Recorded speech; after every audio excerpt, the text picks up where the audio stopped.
ಪ್ರತಿಕ್ಷಣದ ಸುದ್ದಿಗಾಗಿ ಟಿವಿ9 ಕನ್ನಡ ಚಾನೆಲ್ಗೆ ಸಬ್ಸ್ಕ್ರೈಬ್ ಆಗಿ ಬೆಲ್ ಐಕಾನ್ ಒತ್ತಿ. ದಾಹ ತೀರಿಲ್ಲ, ಕೈಯಲ್ಲಿ ದುಡ್ಡಿಲ್ಲ, ಕುಡುಕರ ಗೋಳು ಕೇಳೋರು ಯಾರು? ಕದ್ದು ಮುಚ್ಚಿ ಮುಂಬೈನಿಂದ ಬಂದ ಗರ್ಭಿಣಿಗೆ ಕೊರೋನಾ. ಭಯವೋ ಭಯ, ಈರುಳ್ಳಿ ಬೆಳ್ಳುಳ್ಳಿ ಮಾರಾಟಗಾರನಿಗೆ ಕೊರೋನಾ. ಅದೆಷ್ಟು ಮಂದಿಗೆ ದಿಗ್ಬಂಧನ? ಕೊರೋನಾ ಹಾಟ್ಸ್ಪಾಟ್ ಟಿವಿ9 ಗ್ರೌಂಡ್ ರಿಪೋರ್ಟ್ಗೆ ಸ್ವಾಗತ. ನಾನು ವಿಸ್ಮಿತಾ ಬೆಳ್ಳಿಯಪ್ಪ.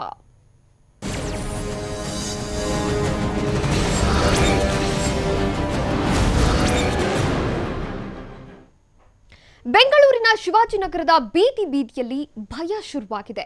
ಅಡುಗೆ ಭಟ್ಟ, ಬ್ಯಾಗ್ ಮಾರಾಟಗಾರ, ಸೆಕ್ಯೂರಿಟಿ ಗಾರ್ಡ್ಗಳು ಅಬ್ಬಬ್ಬ, ಬರೋಬ್ಬರಿ 11 ಜನರಿಗೆ ಕೊರೋನಾ ಕಂಟಕವಾಗಿ ಕಾಡ್ತಿದೆ. ಅವರೆಲ್ಲ ಟ್ರಾವೆಲ್ ಹಿಸ್ಟ್ರಿ ಕೇಳಿದ್ರೆ ದೇವ್ರೇ ಅಂತ ಉದ್ಘರಿಸಬೇಕು. ಹಾಗಾದ್ರೆ ಶಿವಾಜಿನಗರದ ಬೀದಿಗೆ ಕಿಲ್ಲರ್ ವೈರಸ್ ಬಂದಿದೆ ಹೇಗೆ? ನೋಡೋಣ ಬನ್ನಿ.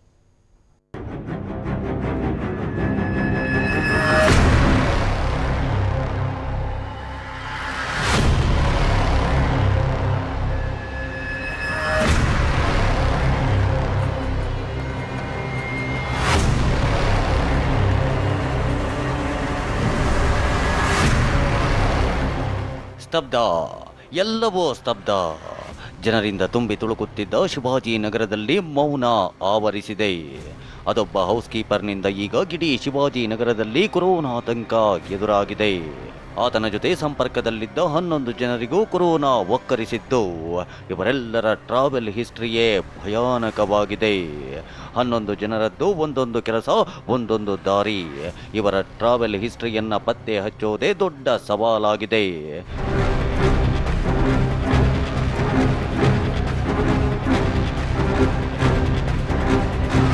ಆರಂಭದಲ್ಲಿ ಸೋಂಕು ಪತ್ತೆಯಾಗಿರುವ ಹೌಸ್ ಕೀಪರ್ P653 ಚಾಂದಿನಿ ಚೌಕ್ನಲ್ಲಿರೋ 3ನೇ ಅಂತಸ್ತಿನ ಮಹಡಿಯಲ್ಲೇ ವಾಸವಾಗಿದ್ದ. ಈತ ವಾಸವಾಗಿದ್ದ 3 ಮಹಡಿ ಕಟ್ಟಡದಲ್ಲಿ ಸುಮಾರು 90ರಿಂದ 100 ಜನ ವಾಸ ಮಾಡ್ತಿದ್ರು.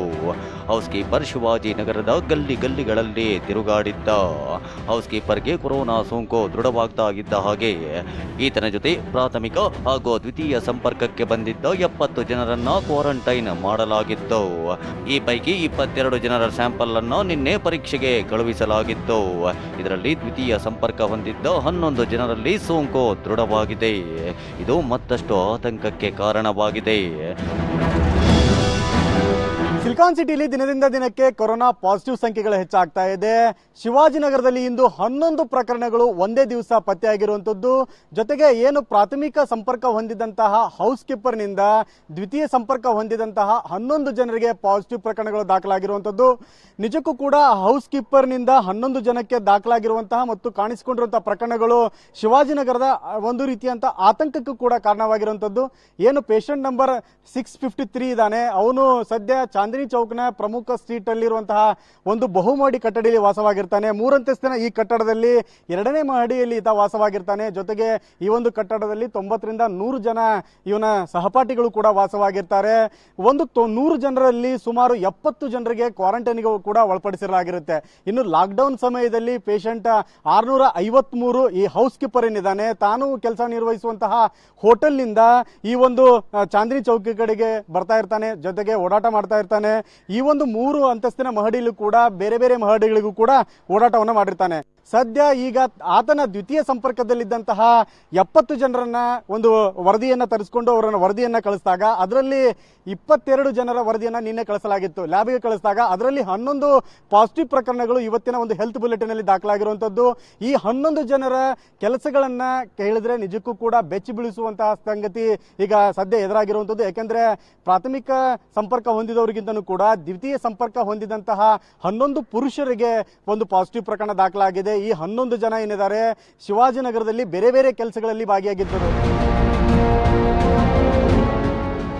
ಹೌಸ್ ಕೀಪರ್ನೊಂದಿಗೆ ಪ್ರಾಥಮಿಕ ಸಂಪರ್ಕದಲ್ಲಿರೋರಿಗಿಂತ ದ್ವಿತೀಯ ಸಂಪರ್ಕದಲ್ಲಿದ್ದವರಿಂದಲೇ ಭೀತಿ ಎದುರಾಗಿದೆ.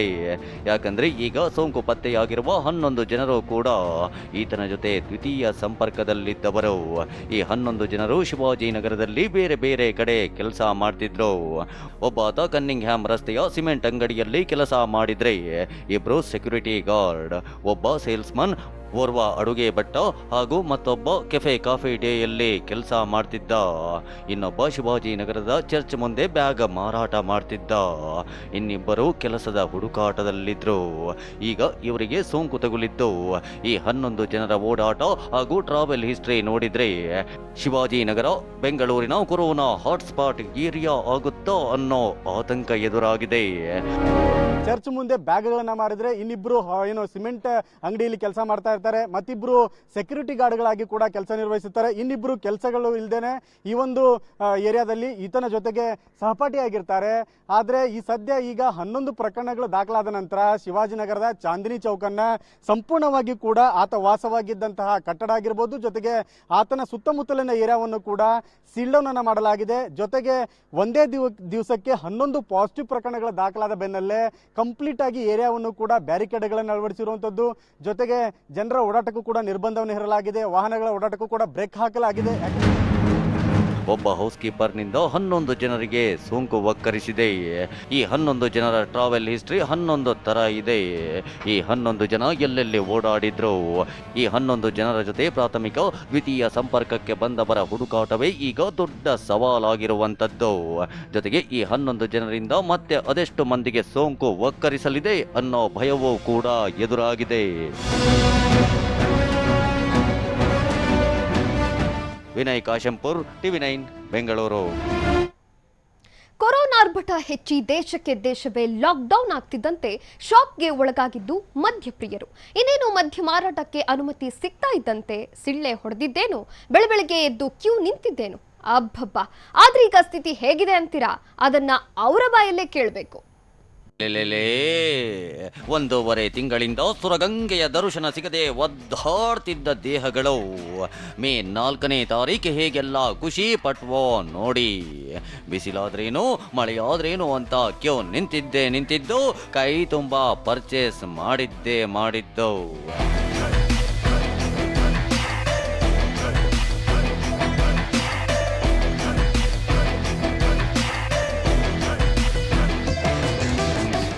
ಮದ್ಯ ಖರೀದಿ ಮಾಡಿದ್ದು ಆಯ್ತು, ಕ್ವಾರ್ಟರ್ ಖಾಲಿ ಮಾಡಿದ್ದು ಆಯ್ತು. ಹಾವುಗಳು ಕಣ್ರಿ, ಹಾವುಗಳು ಹೀಗೆಲ್ಲ ರಸ್ತೆ ಆಡಿದ್ರು ಅಂತೀರಾ. ಆದ್ರೆ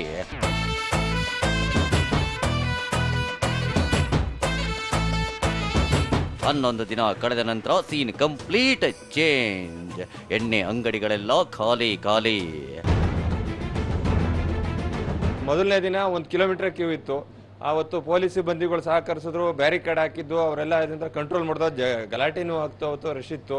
2ನೇ ದಿನ ಅದು 50% ಬಂತು. 3ನೇ ದಿನ ಇನ್ನೂ 50% ಇದಾಯಿತು. ಆಮೇಲಿಂದ ನಾರ್ಮಲ್ ಬಿಸ್ನೆಸ್ ಬಂತು. ಈಗ ನಾರ್ಮಲ್ಗಿಂತನೂ ಕಡಿಮೆ ಇದೆ ಬಿಸ್ನೆಸ್ಸು. ಯಾಕೆ ಸ್ವಾಮಿ, ಯಾಕೆ ಹೀಗೆ ಅಂತ ಗ್ರಾಹಕರೊಬ್ಬರ ಬಳಿ ಕೇಳಿದ್ದು. ಏನು ಹೇಳಿದ್ರು ಕೇಳಿ. ಏನು ಆರಂಭದಲ್ಲಿ ಸಾಕಷ್ಟು ಉತ್ಸಾಹ ಇತ್ತು, ಸರ್ತಿ ಸಾಲಿನಲ್ಲಿ ನಿಂತು ಮದ್ಯವನ್ನ ಖರೀದಿ ಮಾಡಿದ್ರು. ಈಗ ಆ ಒಂದು ಪರಿಸ್ಥಿತಿ ಕಾಣ್ತಾ ಇಲ್ಲ. ಯಾಕೆ? ಕುಡುಕರ ಬಳಿ ಹಣ ಇಲ್ವಾ ಅಥವಾ ಏನ್ ಸಮಸ್ಯೆ ಆಗಿದೆ? ಸರ್, ನೀವು ಮಾಧ್ಯಮದವರು ಯಾಕೆ ಸರ್ ಪದೇ ಕುಡುಕರು ಅಂತೀರಿ ನಮ್ಮನ್ನ? ನಾವು ಕುಡುಕರಲ್ಲ ಸರ್, ನಾವು ಗ್ರಾಹಕರು. ನಾವು ಇದು ಕುಡುಕರ ಸರ್ಕಾರ ಮಾಡೋದ್ರಿಂದ ನಾವು ಬರ್ತೀವಿ. ನಮ್ಮನ್ನ ಯಾಕೆ ನಮ್ಮನ್ನ ಮದ್ಯಪಾನ ಪ್ರಿಯರು ನಾವು. ಸರ್ಕಾರ ಮಾಡ್ತಾ ಇದೆ, ನೀವು ಇದನ್ನ ಅಬಕಾರಿ ಖಾತೆ ಬಿಟ್ಬಿಟ್ಲು ಕುಡುಕರ ಖಾತೆ ಅಂತ ಮಾಡಿ. ಕುಡುಕರು ಅಂದ್ರೆ ಈ ಮದ್ಯಪ್ರಿಯರಿಗೆ ಏನ ಕೋಪ ನೋಡಿ. ಹೇಳಿ ಕೇಳಿ ಈಗ ಆರ್ಥಿಕ ಸಂಕಷ್ಟ, ಮದ್ಯ ಖರೀದಿಗೆ ಹಣ ಇಲ್ಲ. ಇಂಥ ಟೈಮಲ್ಲಿ ಸರ್ಕಾರ 17% ಟ್ಯಾಕ್ಸ್ ಬೇರೆ ಏರಿಸಿ ಬಿಟ್ಟಿದೆ. ಇವರದ್ದು ಅತ್ಯಂತ ಕಷ್ಟ ಅಂತೀರಾ?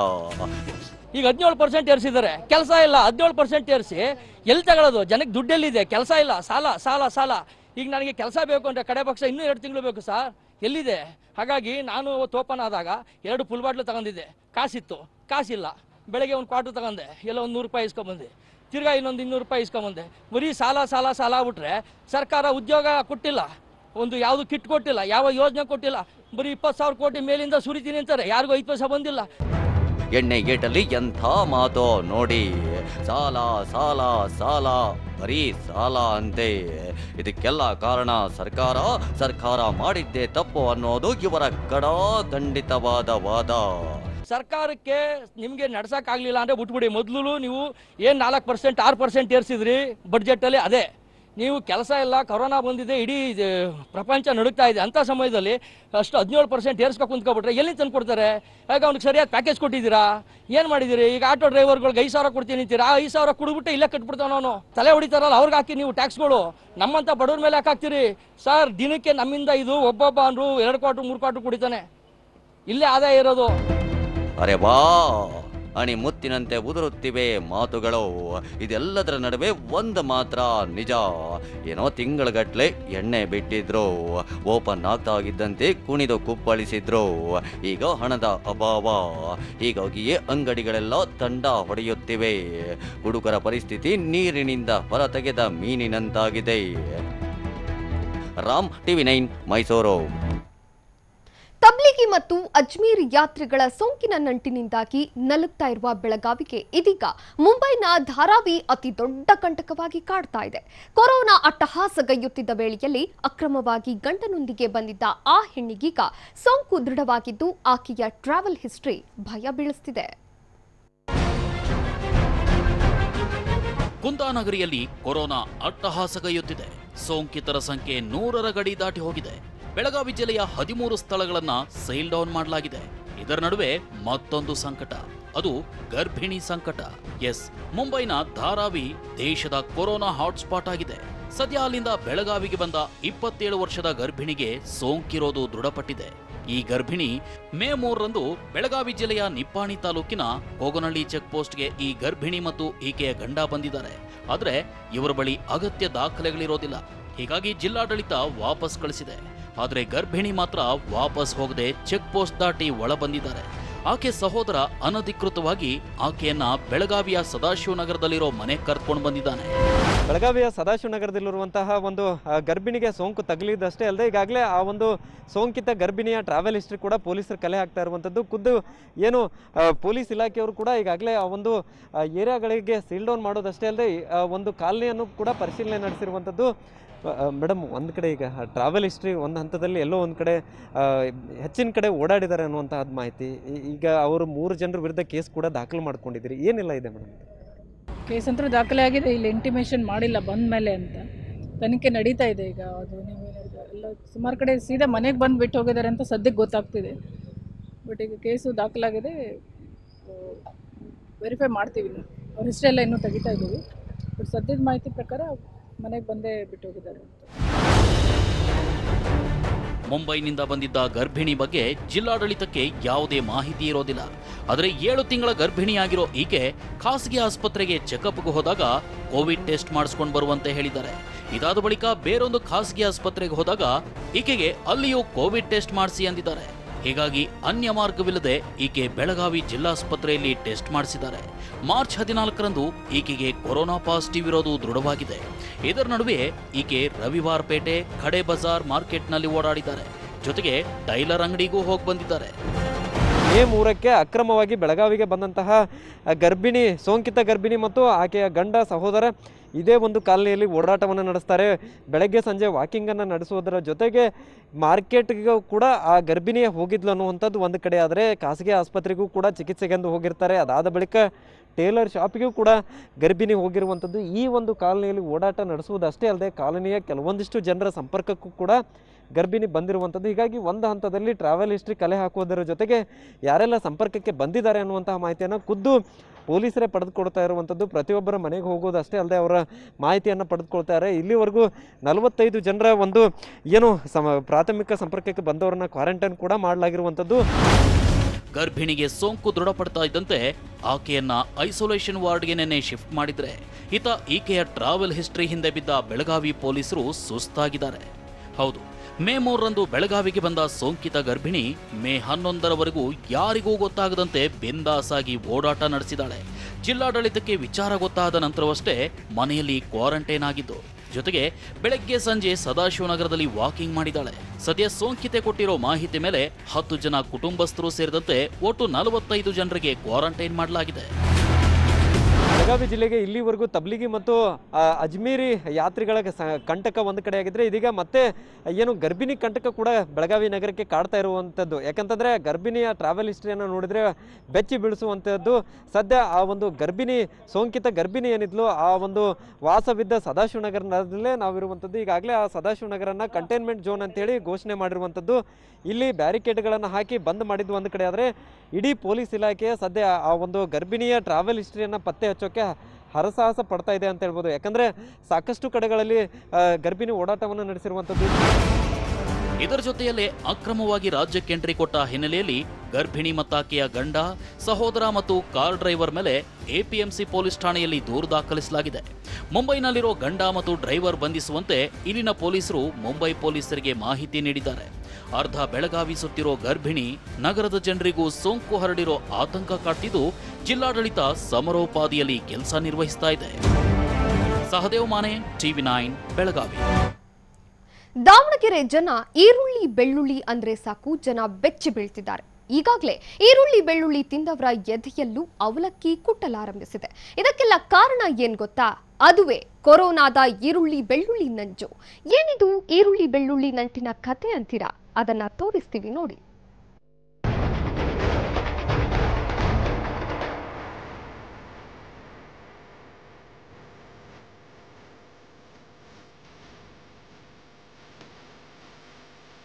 ಈರುಳ್ಳಿ ಬೆಳ್ಳುಳ್ಳಿ ಇಲ್ಲದೆ ಮನೆಯಲ್ಲಿ ಯಾವುದೇ ಅಡುಗೆ ಆಗೋದೇ ಇಲ್ಲ. ಒಗ್ಗರಣೆಗೆ, ಪಲ್ಯಕ್ಕೆ, ಹೀಗೆ ಹಲವು ಆಹಾರ ಪದಾರ್ಥಗಳಿಗೆ ಈರುಳ್ಳಿ ಬೆಳ್ಳುಳ್ಳಿ ಬೇಕೇ ಬೇಕು. ಆದ್ರೀಗ ಇದೇ ಈರುಳ್ಳಿ ಬೆಳ್ಳುಳ್ಳಿ ಬೆಣ್ಣೆ ನಗರಿಯ ಜನರಲ್ಲಿ ಕೊರೋನಾತಂಕ ಮೂಡಿಸಿದೆ. ಈರುಳ್ಳಿ ಬೆಳ್ಳುಳ್ಳಿ ತಿಂದವರೆಲ್ಲ ಕೊರೋನಾ ಭೀತಿಯಲ್ಲಿದ್ದಾರೆ. ಇವರ ಭೀತಿಗೆ ಕಾರಣವಾಗಿದ್ದು ಅದೊಬ್ಬ ಬೆಳ್ಳುಳ್ಳಿ ಮಾರಾಟಗಾರ. ಈತನಿಂದ ಬೆಳ್ಳುಳ್ಳಿ ಖರೀದಿಸಿದವರೀಗ ಆತಂಕದಲ್ಲಿ ದಿನ ದೂಡುತ್ತಿದ್ದಾರೆ.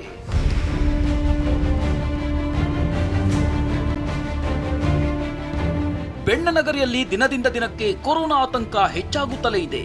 ಅದರಲ್ಲೂ ಪೇಷಂಟ್ 976 ತೀವ್ರ ಆತಂಕಕ್ಕೆ ಕಾರಣವಾಗಿದ್ದಾನೆ.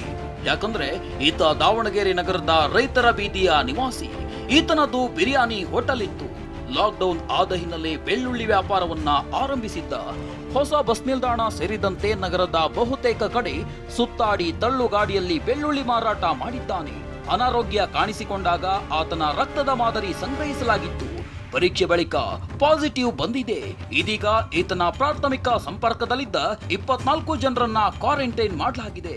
ಆದರೆ ಈತನಿಂದ ಬೆಳ್ಳುಳ್ಳಿ ಖರೀದಿಸಿದವರು ಯಾರ್ಯಾರು ಅನ್ನೋದನ್ನ ಪತ್ತೆ ಹಚ್ಚುವುದೇ ಜಿಲ್ಲಾಡಳಿತಕ್ಕೆ ದೊಡ್ಡ ತಲೆನೋವಾಗಿದೆ.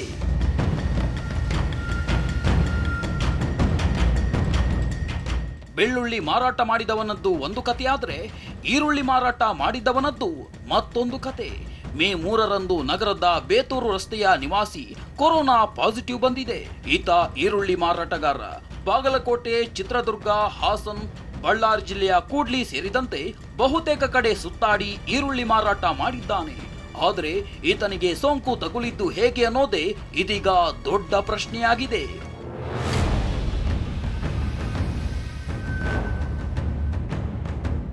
ಪೇಷಂಟ್ ನಂಬರ್ 625 ಈರುಳ್ಳಿ ವ್ಯಾಪಾರಿ. ಪೇಷಂಟ್ ನಂಬರ್ 976 ಬೆಳ್ಳುಳ್ಳಿ ವ್ಯಾಪಾರಿ. ಈರುಳ್ಳಿ ವ್ಯಾಪಾರಿಗೆ ಮೇ 3ರಂದು ಸೋಂಕು ಪತ್ತೆಯಾದರೆ ಬೆಳ್ಳುಳ್ಳಿ ವ್ಯಾಪಾರಿಗೆ ಮೇ 14ರಂದು ಸೋಂಕು ಪತ್ತೆಯಾಗಿದೆ. ಇಡೀ ದಾವಣಗೆರೆಗೆ ಸೋಂಕು ಹರಡಲು ಈ 2 ಕೇಸ್ಗಳೇ ಕಾರಣವಾಯ್ತಾ ಅನ್ನೋ ಅನುಮಾನ ಕೂಡ ಇದೀಗ ಜಿಲ್ಲಾಡಳಿತಕ್ಕೆ ಕಾಡ್ತಿದೆ. ಇದು ಬೆಣ್ಣೆ ನಗರಿ ಜನರಲ್ಲಿ ಮತ್ತಷ್ಟು ಆತಂಕ ಹೆಚ್ಚಾಗುವಂತೆ ಮಾಡಿದೆ.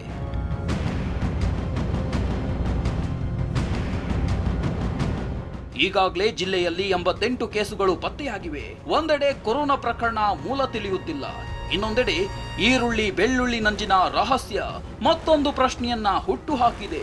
ಹೀಗಾಗಿ ಜಿಲ್ಲೆಗೆ ಕೊರೋನಾ ಹೊತ್ತು ತಂದವರು ಯಾರು ಅನ್ನೋದೇ ಇದೀಗ ಯಕ್ಷ ಪ್ರಶ್ನೆಯಾಗಿದೆ. ಬಸವರಾಜ್ ದೊಡ್ಮನಿ, TV9 ದಾವಣಗೆರೆ. ಗುಮ್ಮಟ ನಗರಿಯಲ್ಲಿ ಅಬ್ಬರಿಸಿ ಬೊಬ್ಬೆರೆದಿದ್ದ ಕೊರೋನಾ ಇದೀಗ ಮತ್ತೆ ಜನರಲ್ಲಿ ಆತಂಕ ಉಂಟು ಮಾಡಿದೆ. ಮಹಾರಾಷ್ಟ್ರದಿಂದ ನೂರಾರು ಜನ ಕಾರ್ಮಿಕರು ಇಂದು ಜಿಲ್ಲೆಗೆ ಆಗಮಿಸಿದ್ದೇ ಜನರ ಈ ಭಯಕ್ಕೆ ಕಾರಣವಾಗಿದೆ. ಮಹಾರಾಷ್ಟ್ರದಿಂದ ಬಂದಿರೋ ಕಾರ್ಮಿಕರು ಅಲ್ಲಿಂದ ಕೊರೋನಾ ಹೊತ್ತು ತಂದ್ರೆ ಗತಿ ಏನು ಅನ್ನೋ ಆತಂಕ ಜಿಲ್ಲೆಯ ಜನರಿಗೆ ಕಾಡ್ತಿದೆ. ಇದಕ್ಕೆ ಪರ್ಯಾಯವಾಗಿ ಜಿಲ್ಲಾಡಳಿತ ಎಲ್ಲಾ ಕಾರ್ಮಿಕರಿಗೆ ಟೆಸ್ಟ್ ಮಾಡಲಾಗ್ತಾ ಇದೆ.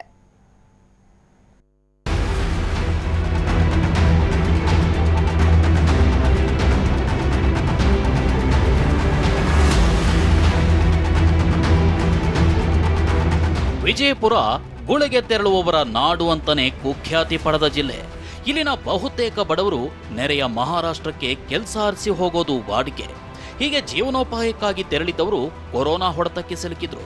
ಮಹಾರಾಷ್ಟ್ರದ ಸಿಂಧುದುರ್ಗ ಜಿಲ್ಲೆಯಲ್ಲಿ ಲಾಕ್ಡೌನ್ನಲ್ಲಿ ಸಿಲುಕಿದ್ದ ವಿಜಯಪುರ ಜಿಲ್ಲೆಯ 1348 ಕಾರ್ಮಿಕರಿಗೆ ಕೇಂದ್ರ ಸರ್ಕಾರ ಸೇವಾ ಸಿಂಧು ಆನ್ಲೈನ್ ಅರ್ಜಿ ಸಲ್ಲಿಸಿದವರಿಗೆ ತವರೂರಿಗೆ ವಾಪಸ್ಸಾಗಲು ರೈಲಿನ ವ್ಯವಸ್ಥೆ ಮಾಡಿತ್ತು. ಇಂದು 1348 ಕಾರ್ಮಿಕರನ್ನ ಹೊತ್ತ ರೈಲು ಮಹಾರಾಷ್ಟ್ರದ ಸಿಂಧುದುರ್ಗದಿಂದ ಹೊರಟು ಬೆಳಗಿನ ಜಾವ 4:30ಕ್ಕೆ ಆಗಮಿಸಬೇಕಿದ್ದು 10:30ಕ್ಕೆ ಬಂದಿತ್ತು. ವಿಜಯಪುರ ಕೇಂದ್ರ ರೈಲ್ವೆ ನಿಲ್ದಾಣದಲ್ಲಿ ಕಾರ್ಮಿಕರನ್ನ ವ್ಯವಸ್ಥಿತವಾಗಿ ಬರಮಾಡಿಕೊಳ್ಳಲಾಯಿತು. ಒಂದೊಂದೇ ಬೋಗಿಯಿಂದ ಒಬ್ಬೊಬ್ಬರನ್ನೇ ಕೆಳಗಿಳಿಸಲಾಯಿತು. ಎಲ್ರಿಗೂ ಸ್ಯಾನಿಟೈಸ್ ಮಾಡಿ ಉಪಹಾರ, ನೀರು, ಮಾಸ್ಕ್ ಕೊಟ್ಟು ನಂತರ ಕಾರ್ಮಿಕರನ್ನ ತಾಲೂಕುವಾರು ವಿಂಗಡಿಸಿ ಬಸ್ ಮೂಲಕ ತಾಲೂಕು ಕೇಂದ್ರಗಳಿಗೆ ರವಾನೆ ಮಾಡಲಾಯಿತು. ಜಿಲ್ಲಾಡಳಿತ ಈಗಾಗಲೇ ಆಯಾ ತಾಲೂಕುಗಳಲ್ಲಿ ಮೊರಾರ್ಜಿ ವಸತಿ ಶಾಲೆ ಸಮುದಾಯ ಭವನಗಳಲ್ಲಿ ಇವರೆಲ್ಲರಿಗೂ 14 ದಿನಗಳ ಕಾಲ ಕ್ವಾರಂಟೈನ್ಗೆ ವ್ಯವಸ್ಥೆ ಮಾಡಿದೆ. ಕ್ವಾರಂಟೈನ್ ಅವಧಿ ಮುಗಿದ ನಂತರ ಅವರವರ ಗ್ರಾಮಗಳಿಗೆ ಕಳಿಸಿಕೊಡಲಾಗುತ್ತೆ. ಸದ್ಯ ಇವರೆಲ್ಲ ಸ್ವಂತ ಜಿಲ್ಲೆಗೆ ಆಗಮಿಸಿದ ಕಾರಣ ಇವರೇನೋ ನೆಮ್ಮದಿಯ ನಿಟ್ಟುಸಿರು ಬಿಟ್ಟಿದ್ದಾರೆ. ಆದರೆ ಇವರ ಆಗಮನದಿಂದ ವಿಜಯಪುರ ಜಿಲ್ಲೆಯ ಜನರಿಗೆ ಆತಂಕ ಶುರುವಾಗಿದೆ. ಕಾರಣ ದೇಶದಲ್ಲೇ ಅತಿ ಹೆಚ್ಚು ಕೊರೋನಾ ಕೇಸುಗಳು ಕಂಡುಬಂದಿದ್ದು ಮಹಾರಾಷ್ಟ್ರದಲ್ಲಿ. ಇದೇ ಮಹಾರಾಷ್ಟ್ರದಿಂದ ಆಗಮಿಸಿದ್ದ ಕೆಲ ಕಾರ್ಮಿಕರ ಕಾರಣದಿಂದ ಗ್ರೀನ್ ಝೋನ್ನಲ್ಲಿದ್ದ ಕೆಲ ಜಿಲ್ಲೆಗಳು ರೆಡ್ ಝೋನ್ಗೆ ಸೇರಿದ್ವು. ಈಗಾಗಲೇ 52 ಕೊರೋನಾ ಪಾಸಿಟಿವ್ ದೃಢವಾಗಿರೋ ವಿಜಯಪುರ ಜಿಲ್ಲೆಯಲ್ಲಿ ಇದೇ ಮಹಾರಾಷ್ಟ್ರದಿಂದ ಆಗಮಿಸಿರೋ ಕಾರ್ಮಿಕರಿಂದ ಇನ್ನಷ್ಟು ಕೊರೋನಾ ಹರಡೋ ಸಾಧ್ಯತೆ ಇದೆ ಅಂತ ಜನ ಆತಂಕಕ್ಕೊಳಗಾಗಿದ್ದಾರೆ. ಈ ಕುರಿತು ನಮ್ಮ ವಿಜಯಪುರ ಪ್ರತಿನಿಧಿ ಅಶೋಕ್ ಕೆಡಳ್ಳಿ ನೀಡಿರೋ ಪ್ರತ್ಯಕ್ಷ ವರದಿ ಇಲ್ಲಿದೆ ನೋಡಿ. ಸದ್ಯ ನಾವು ವಿಜಯಪುರ ಕೇಂದ್ರ ರೈಲ್ವೆ ನಿಲ್ದಾಣದಲ್ಲಿದ್ದೀವಿ. ಈ ದೃಶ್ಯದಲ್ಲಿ ನೋಡ್ಬೋದು, ಮಹಾರಾಷ್ಟ್ರದ ವಿವಿಧ ಜಿಲ್ಲೆಗಳಲ್ಲಿ ಏನು ಕೂಲಿ ಕೆಲಸಕ್ಕೆ ಹೋದಂಥ ಗುಳೆಗೆ ತೆರಳದಂಥ ಜನರು ಇವತ್ತು ವಿಶೇಷ ರೈಲಿನ ಮುಖಾಂತರ ಆಗಮಿಸಿದ್ದಾರೆ. ಸುಮಾರು 40ಕ್ಕೂ ಹೆಚ್ಚು ಬಸ್ಗಳ ಮುಖಾಂತರ ಏನು ಕಾರ್ಮಿಕರು ಅವರವರ ಏನು ತಾಲೂಕಿಗೆ ಹೋಗ್ತಾ ಇದ್ದಾವೆ. ಇಲ್ಲಿ ಜಿಲ್ಲಾಡಳಿತ ಅವರನ್ನು ಪ್ರತ್ಯೇಕವಾಗಿ ವಸತಿ ಶಾಲೆ ಮತ್ತು ಸಮುದಾಯ ಭವನಗಳಲ್ಲಿ 14 ದಿನಗಳ ಕಾಲ ಕ್ವಾರಂಟೈನ್ಗೆ ಒಳಪಡಿಸ್ತೀವಿ ಅನ್ನೋದನ್ನು ಮಾಡಿದ್ದಾರೆ. ಏನು ಮಹಾರಾಷ್ಟ್ರದಿಂದ ಬಂದಿರತಕ್ಕಂಥ ಇವರಲ್ಲಿ ಕೊರೋನಾ ಪಾಸಿಟಿವ್ ಬಂದರೆ ಮತ್ತೆ ಜಿಲ್ಲೆಯಲ್ಲಿ ಕೊರೋನಾ ಅಟ್ಟಹಾಸಗೊಳ್ಳುವುದರಲ್ಲಿ ಯಾವುದೇ ಸಂಶಯವಿಲ್ಲ. ಇದನ್ನು ತಡೆಯಲು ಜಿಲ್ಲಾಡಳಿತ, ಆರೋಗ್ಯ ಇಲಾಖೆ ಸೂಕ್ತ ಕ್ರಮ ಮತ್ತು ವ್ಯವಸ್ಥೆಗಳನ್ನು ಮಾಡಬೇಕಾಗತ್ತೆ. ಶ್ರಮಿಕ ರೈಲ್ ಮೂಲಕ ಆಗಮಿಸಿದ ಕಾರ್ಮಿಕರನ್ನ ತಾಲೂಕುವಾರು ವಿಂಗಡಣೆ ಮಾಡಿ ಎಲ್ಲ ತಾಲೂಕು ಕೇಂದ್ರಗಳಲ್ಲಿ ಇವರೆಲ್ಲರ ಆರೋಗ್ಯ ತಪಾಸಣೆ ಮಾಡಲು ಜಿಲ್ಲಾ ಆರೋಗ್ಯ ಇಲಾಖೆ ಹಾಗೂ ಜಿಲ್ಲಾಡಳಿತ ತೀರ್ಮಾನಿಸಿದೆ. ಆಯಾ ತಾಲೂಕುಗಳ ಮೊರಾರ್ಜಿ ವಸತಿ ಶಾಲೆಗಳಲ್ಲಿ, ಇತರೆ ಶಾಲೆಗಳಲ್ಲಿ ಇವರೆಲ್ಲರಿಗೂ ವಸತಿ ಸೌಲಭ್ಯ ಕಲ್ಪಿಸಲಾಗುತ್ತಿದೆ. ರೈಲ್ವೆ ನಿಲ್ದಾಣದಲ್ಲಿಯೇ ಆರೋಗ್ಯ ತಪಾಸಣೆ ಮಾಡಿದ್ರೆ ಜನಸಂದಣಿ ಹೆಚ್ಚಾಗುತ್ತೆ ಅನ್ನೋ ಕಾರಣದಿಂದ ಆಯಾ ತಾಲೂಕಿನಲ್ಲಿ ಆರೋಗ್ಯ ತಪಾಸಣೆ ನಡೆಸಲಾಗುತ್ತಿದೆ ಅಂತ ಡಿಸಿ ವೈಎಸ್ ಪಾಟೀಲ್ ಹೇಳಿದ್ದಾರೆ. ಕ್ವಾರಂಟೈನ್ ಮಾಡೋದಕ್ಕಾಗಿ ಈಗಾಗಲೇ ನಾವು ಎಸ್ಪೆಷಲಿ ಮೊರಾರ್ಜಿ ರೆಸಿಡೆನ್ಷಿಯಲ್ ಸ್ಕೂಲ್ ಅಥವಾ ಹಾಸ್ಟೆಲ್ ಯಾವುದು ಒಳ್ಳೆಯದೋ ಅದನ್ನು ನಾವು ಸೆಲೆಕ್ಟ್ ಮಾಡಿದ್ದೀವಿ. ಆಮೇಲೆ ಇವರಿಗೆ ಯಾವುದೇ ರೀತಿಯಿಂದ ತೊಂದರೆ ಆಗಬಾರ್ದು ಅಂಥೇಳಿ ಇವರು ಒಂದೇ ಕಡೆ ಇರೋದು, ಆಮೇಲೆ 14 ದಿವಸ ಒಮ್ಮೆಗೆ ಇವರು ಮುಗಿಸೋದ್ರಿಂದ ಒಂದೇ ಕಡೆ ಇಡುವಂಥ ವ್ಯವಸ್ಥೆ ಮಾಡಿದ್ದೀವಿ. ಗುಳೆಗೆ ತೆರಳಿದ್ದ ವಿಜಯಪುರ ಜಿಲ್ಲೆಯ ಕಾರ್ಮಿಕರು ತವರು ಜಿಲ್ಲೆಗೆ ವಾಪಸ್ ಬಂದ ನಂತರ ನೆಮ್ಮದಿಯ ನಿಟ್ಟುಸಿರು ಬಿಟ್ಟಿದ್ದಾರೆ. ಆದರೆ ಕೊರೋನಾ ಹಾಟ್ಸ್ಪಾಟ್ ಮಹಾರಾಷ್ಟ್ರದಿಂದ ಬಂದಿರೋ ಈ ಕಾರ್ಮಿಕರಿಂದ ಮಹಾಮಾರಿ ಮತ್ತಷ್ಟು ಹರಡಬಹುದೇನೋ ಅನ್ನೋ ಆತಂಕ ಜಿಲ್ಲೆಯ ಜನರದ್ದು.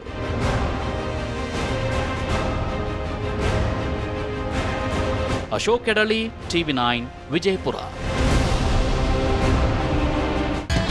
ಜಸ್ಟ್ ಬೆಂಗಳೂರು ಪ್ರತಿದಿನ ರಾತ್ರಿ 10 ಗಂಟೆಗೆ TV9ನಲ್ಲಿ ಮಾತ್ರ.